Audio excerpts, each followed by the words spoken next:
تو ایک تو یہ 9-10 مئی کا آپ نے کہا کہ اس کا فیصلہ نہیں ہو سکتا، تو کیا پتہ اس بیٹھک سے 8 اور 9 فروری کا فیصلہ ہو سکے ثاقب رشید صاحب. اور یہ بتائیے گا کہ یہ مذاکرات کی بات جو پریشر کچھ فیصلوں پر آ رہا ہے ہم نے دیکھا یا ممکنہ طور پر آ سکتا ہے، یہ اس کو کاؤنٹر کرنے کے لیے مذاکرات شروع ہوئے ہیں؟ آپ کو کیا لگتا ہے؟ اچھا، ایک تو جو آپ نے بات کی 8 اور 9 مئی 2 فروری کی جو بات کی ہے، اس کا حل تو نہیں نکلے گا.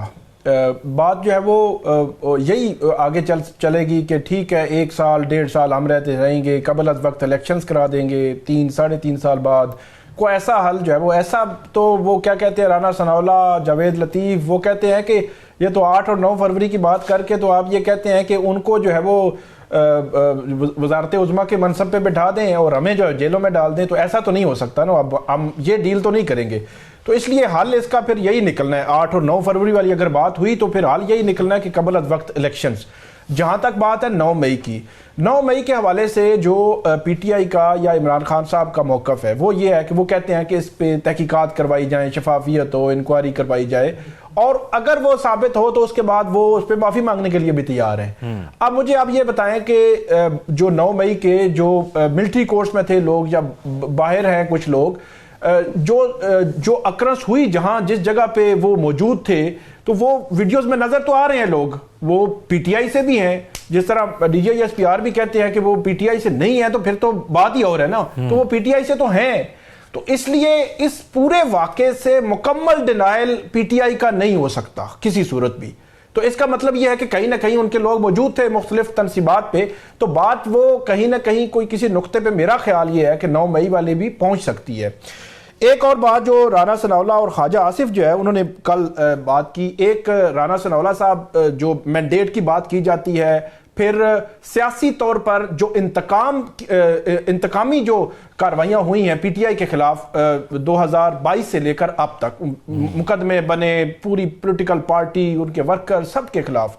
تو اس کے حوالے سے رانا ثناءاللہ اور مینڈیٹ 8 فروری کا، رانا صاحب کہتے ہیں جی 2018 کو بھی تو مینڈیٹ آپ کو ملا تھا اور اسی طرح ہی آپ کو مل گیا تھا، اور 2018 کے بعد آپ نے مقدمے بھی ہم پہ بنائے تھے. تو پھر ہر کوئی اپنے اپنے حصے کی جو ہے وہ غلطی تسلیم کرے تو پھر بات آگے بڑھ سکتی ہے. تو دوسرے لفظوں میں وہ یہ کہنا چاہ رہے تھے کہ عمران خان صاحب یہ کہیں کہ 2018 الیکشنز میں، حالانکہ 2018 الیکشنز میں 2024 کی بنسبت کم وہ تھا معاملہ، 2024 میں زیادہ ہوا ہے، لیکن وہ کہتے ہیں جس حد تک بھی ہوا ہے آپ اپنی غلطی تسلیم کریں کہ آپ کو کسی سپورٹ کی وجہ سے لایا گیا اور اس کے بعد آپ نے مقدمے بنائے، وہ غلطیاں بھی تسلیم کریں، پھر ہم بھی اپنی اپنی غلطیاں جو ہے تسلیم کر لیں گے.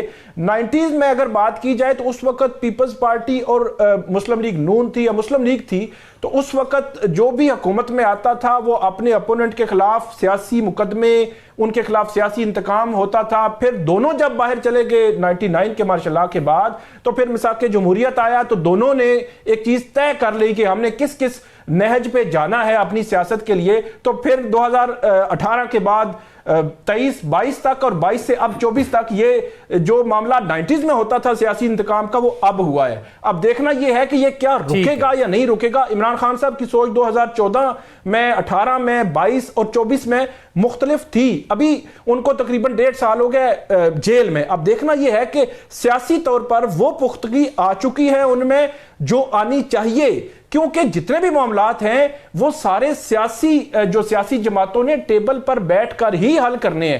2018 کا مجھے یاد ہے، 2018 کا گورنمنٹ آ گئی، معاملات چل رہے تھے، انہوں نے پارلیمانی کمیٹی ایک بنا دی کہ جتنی بھی ریگنگ کے الزامات ہیں ان کو وہ دیکھے گی. وہ آگے نہیں بڑھ سکی وہ کمیٹی، لیکن شہباز شریف صاحب نے یہ بات کی تھی عمران خان صاحب سے کہ اپوزیشن مساق جمہوریت کے لیے تیار ہے، لیکن عمران خان صاحب بات نہیں کرتے تھے اپوزیشن کے ساتھ بالکل بھی. لیکن ابھی 2022 سے آنورڈ جو گورنمنٹ ہے یہ بات کرتی رہی ہے کہ مذاکرات کرنے چاہیے. 26 نومبر کے بعد پی ٹی آئی میں ایک تبدیلی آئی ہے. اس سے قبل یہ کہتے تھے کہ ہم نے اس حکومت کے ساتھ نہیں بیٹھنا، 26 نومبر کے بعد یہ بیٹھے ہیں.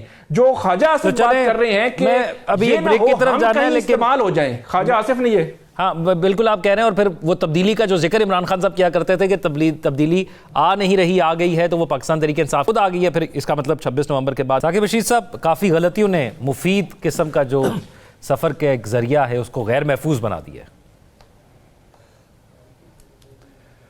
ایک تو جو ابھی جو ریسنٹلی واقعہ ہوا ہے اس میں معاملہ وہی ہے کہ صرف غلطی تسلیم کر لینا کافی نہیں ہے. اس کے حوالے سے کوئی ایسا کوئی اقدامات ہونے چاہیے عالمی سطح پہ, کیونکہ مسافر طیارہ کو آپ نے مار گرایا اور اس کے 4-6 دن کے بعد تسلیم کر رہے ہیں بس ٹھیک ہے جی معافی ہو گئی.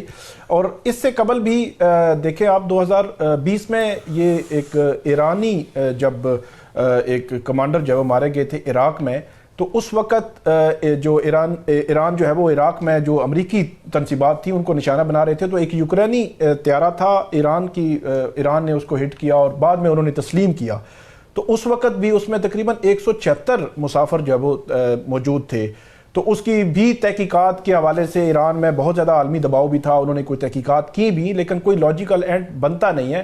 الٹیمیٹلی معاملہ وہی ہے کہ اس کے حوالے سے کوئی سخت اقدامات ہونے چاہیے کہ یہ کیسے ہو سکتا ہے کہ آپ ایک مسافر طیارہ اس کو ڈائریکٹلی ہٹ کر دیں. اور ابھی بھی یہ کہہ رہے ہیں کہ وہ یوکرین کی طرف سے کوئی ڈرونز وہ کر رہے تھے, روس پر مارے جا رہے تھے, اور جو ایئر ڈیفنس سسٹم ہے روس کا اس نے غلطی سے یہ سارا جو معاملہ ہو گیا.